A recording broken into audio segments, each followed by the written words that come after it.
Čau, Honzo. Čau, Magdi. Ale promiň, ale na to dnešní pátrání asi nemám. Jsem nějaký nemocnej nebo co, znáš to, kašíle, krýmička. Prostě umírám. Jo, tak to mě mrzí. A nechceš něco koupit? Nějaký léky. Ne, jsi hodná, nic nepotřebuji. Díky. Čau. Ten čaj, s tím měla Magda pravdu. To jo? No a čím si ho sladím?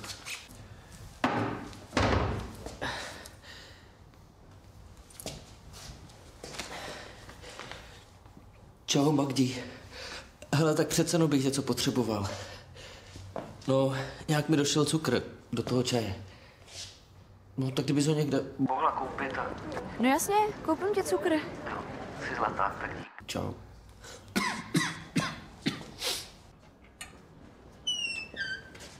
Dobrý den. Dobrý den. Tak, vezmu si tohle a ještě si vemu med, Med, prosím. prosím. To je to všechno. Děkuju. Děkuji. Naschledanou. Naschledanou.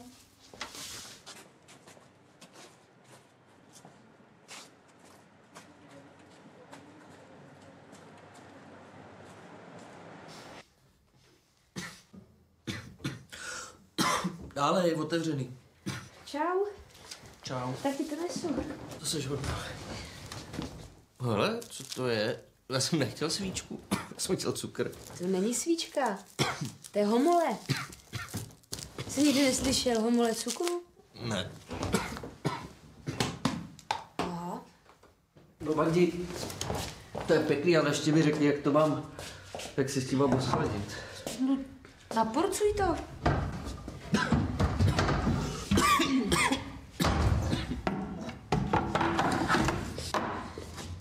Tyjo, to je tvrdý jak... Zaber. No tak to je tak na motorovou pilu, prosím tě. No tím asi ne. Takže bych to... Počkej. Tímhle to půjde. Honzo, prostě... Honzo, počkej. Já špatně z té krve.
No, to je klasický moderní chlap tohle. Počkej.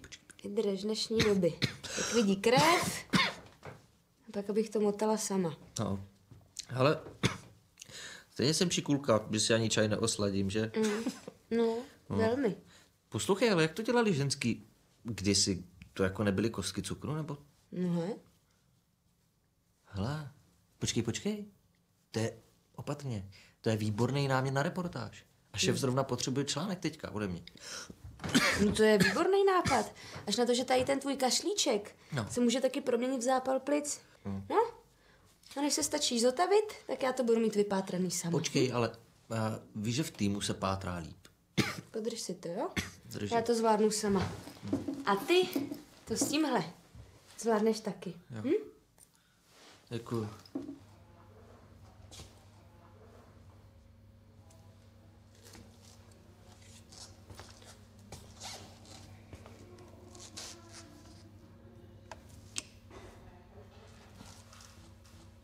Po stopách kostky cukru v Dačicích. O jednom světovém prvenství.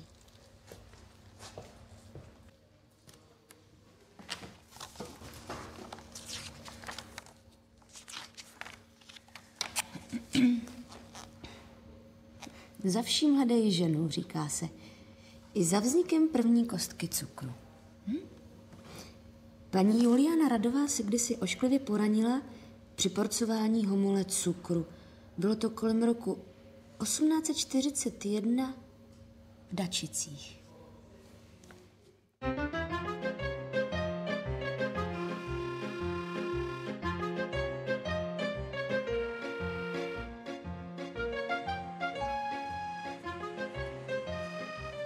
První kostkový cukr na světě vyroben v Dačicích 1843.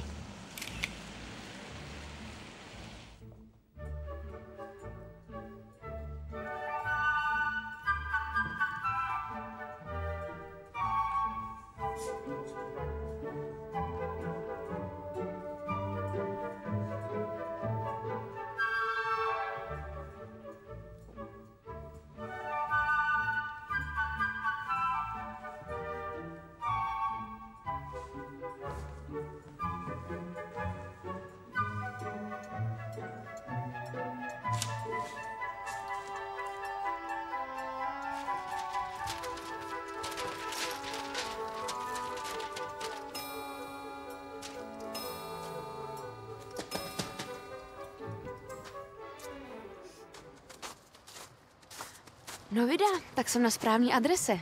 Honza bude pěkně koukat. Když mu sleze teplota, tak já budu mít o kostkovém cukru celý román.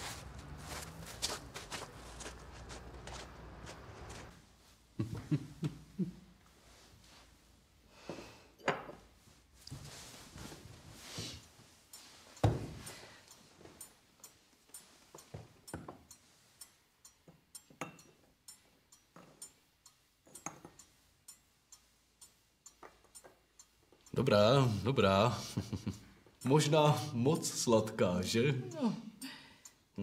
Trošku menší kostky by to chtělo. Tak ano. Drahý.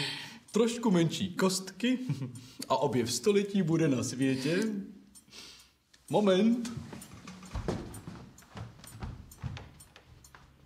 Cukrovar v Kostelním Vydří byl založen v roce 1829. Tady máme takový krásný model. Založili ho bratři Grebnerové a snažili se vlastně takovými moderními způsoby zpracovávat cukrovou řepu u nás. V roce 1832 skončila výroba cukru v Kostelním Vydří a František Grebner založil tady v Dačicích přímo rafinérii cukru. Bylo to v roce 1833. A byla to vlastně první rafinérie třtinového cukru na Moravě, takže taky taková rarita. No ale nejzajímavější období vlastně v historii té rafinérie nastalo, když sem přišel Jakub Krištof Rath, původem Švýcar, a stal se ředitelem dačické rafinérie v roce 1840. Paní Juliana Radová se jednoho dne zranila, když sekala homoli cukru. No a s tím zraněným prstíkem pak běžela za manželem a říkala, prosím tě, seš ředitelem tady rafinérie, udělej s tím něco.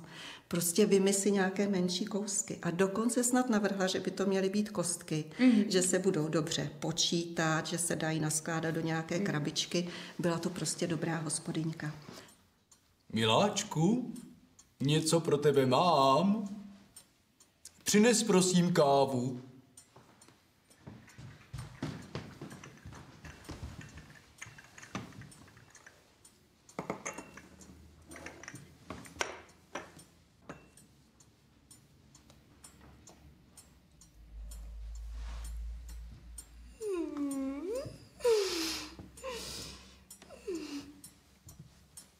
Kostka.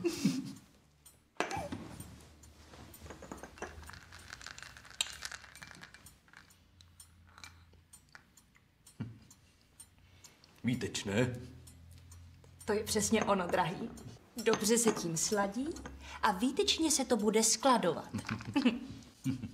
Jsi zlatý. Myslím, že z toho může být zlatý důl. Paní Kučerová z Dačického muzea mě navedla do cukrovaru ve Vrbátkách. V Dačicích už cukrovar ani rafinérie cukru totiž dávno nejsou. Spojím, nebo jestli Dobře, tam ty- to trefím tamhle tím směrem. No, tady. Dobře, děkuju moc. Prosím. Zatím naschle. Nashledanou. Honza bude koukat, co všechno jsem stihla. Od 19. století až k moderní lince na výrobu kostkového cukru. Kostky se dodnes lisují z krystalového cukru, tak jako za časů pana Rada. Jenom ty stroje už trochu vylepšily.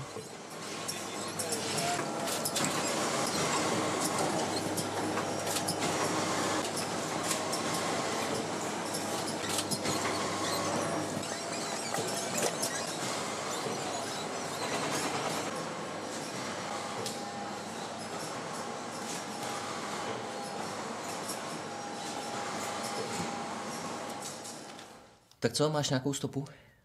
Co stopu? Já vím o kostkách cukru úplně všecko. Tak se na to vrhneme, ne? Ať to dáme dohromady. No počkej, já musím letět. Já to chci napsat, dokud si to pamatuju. A sama. Počkej, no tak mi aspoň něco řekni, ne? No tak 1841 Jakub Krištof Rath, rodák ze Švýcarska, inspirován svojí ženou, vymyslel kostku cukru. Počkej, ze Švýcarska? No, Já jsem myslel, že to je český vynález. tak je to český vynález. On byl Švýcar, bydlel na území tehdejší habsburské monarchie, dnešní Čechy. Tak to je výborný. A můžu si je nechat? Jsem tě je přivezla, ne? Tak dík. No jo, tak já si půjdu psát ten článek, ne? Tak se měj hezky a pak se ozvu. No, dej určitě vědět. Čau. Čau.